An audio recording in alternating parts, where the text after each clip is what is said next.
कांग्रेस का और कांग्रेस के सदस्यों का ये स्वभाव है कि जब जब विकास की बात होगी वो उसका बहिष्कार करेंगे। भरतपुर और बीकानेर के डेवलपमेंट के लिए ये बिल पास किया गया, तो ये तो ऐतिहासिक कदम है, स्वागत करना चाहिए। भारतीय जनता पार्टी की जब सरकार बनी, सरकार बनने का पहला बजट भी ऐतिहासिक आया, क्योंकि कांग्रेस की सरकार 5 साल थी भी कहाँ, और वहाँ के प्रतिनिधि घोटालों में पस्तते, होटलों में मस्त थे। वहाँ पर और जरूरी मूलभूत आवश्यकता है जो पहुंच नहीं पा रही थी, वो वहां तक पहुंचने का काम भी होगा। कांग्रेस का और कांग्रेस के सदस्यों का ये स्वभाव है कि जब जब विकास की बात होगी, राजस्थान के डेवलपमेंट की बात होगी, वो उसका बहिष्कार करेंगे। जन चर्चा की गई है पहले, और जनता का पूर्णतः विश्वास लेकर जनप्रतिनिधियों से उनसे बात करके जहां जो आवश्यकता थी उन सबको उसमें केंद्र में रखकर और ये ऐतिहासिक कार्य की शुरुआत हुई।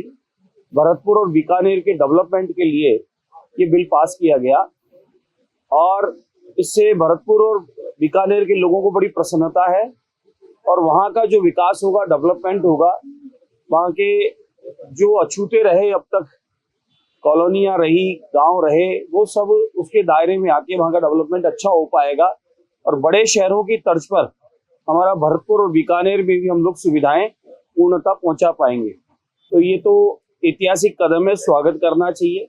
लेकिन विपक्ष का धर्म एक ही बनता है कि जब भी अच्छा काम हो उसके विरोध में खड़े हो जाओ।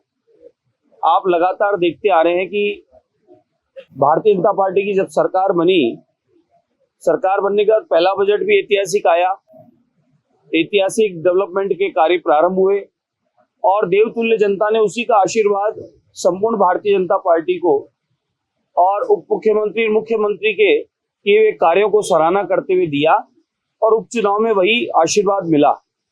उसी आशीर्वाद को लेकर पुनः दूसरा बजट आया, और उसमें भी बिना किसी भेदभाव के पूरे राजस्थान के डेवलपमेंट के लिए जो अति आवश्यक है उन कामों को प्रायोरिटी पर लेकर और सभी वर्गों का ध्यान रखते हुए उसका बजट आया। अब आज बीकानेर और भरतपुर के लिए ऐतिहासिक दिवस है। भरतपुर और बीकानेर में वहां के देवतुल्य जनता में बड़ी प्रसन्नता है, खुशी है।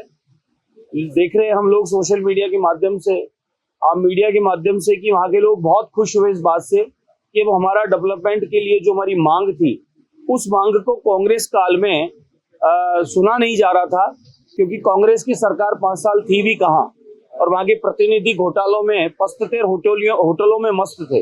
इस वजह से ये डेवलपमेंट करना नहीं चाहते थे, और उसी करके 5 साल सरकार का कुशासन रहा, लोगों ने डिलीट किया। अब सुशासन आया है, और आदरणीय मुख्यमंत्री भजनलाल शर्मा साहब और वित्त मंत्री दिया कुमारी जी और हमारे यूडीएच मंत्री आदरणीय खर्रा साहब, इन सबने इन बातों को विचार रखते हुए कि इन शहरों को भी अब विकास की ओर गति देनी है, उसके लिए आज ये बिल पारित हुए हैं, और पूर्णतः जनता का इसमें पूरा सहयोग और राय लेकर ये काम हुआ है। तो ऐतिहासिक दिवस है। मैं बधाई और शुभकामनाएं देता हूँ बीकानेर और भरतपुर की देवतुल्य जनता को, और धन्यवाद देता हूँ आदरणीय मुख्यमंत्री, उप मुख्यमंत्री और यूडीएच मंत्री खर्रा साहब को कि आपने ऐतिहासिक काम की शुरुआत की है। इससे वहां के क्षेत्र का विकास भी होगा, विकास के साथ साथ वहां पर और जरूरी मूलभूत आवश्यकता है जो पहुंच नहीं पा रही थी, वो वहां तक पहुंचने का काम भी होगा।